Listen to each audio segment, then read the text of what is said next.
So dito nga guys, maglalaro pa na ako ng Space Werewolf. And dito nga guys, so ayan, killer nga. Parang may naamoy ako hindi maganda. Tayo dito. So ang gagawin natin is tamang lakad lang tayo. And so dito may dead body, syempre i-report na natin. So basta habang naglalakad ako, nakita ko lang si number 7 doon. Kaya na-report ko agad. So ayan, di nila alam kung sino yung killer kasi na-report ko talaga, diba? Para alam nila na hindi ako killer kasi ako yung nag-report. So ayan, ang nangyari is skipped yung voted. So walang natanggal, o diba? Doon palang nalilito na sila.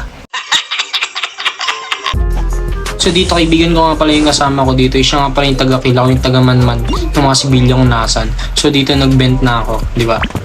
Dito nga kinila namin si number 3. O di ba ganun lang yun. So dito ako na yung huling magkikill sa number 9. So ito dito na si number 9. Di ba ganun lang. So ayun, panalo kami. Ganun lang ang teamwork.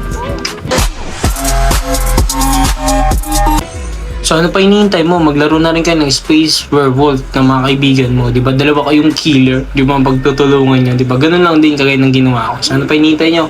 Let's go!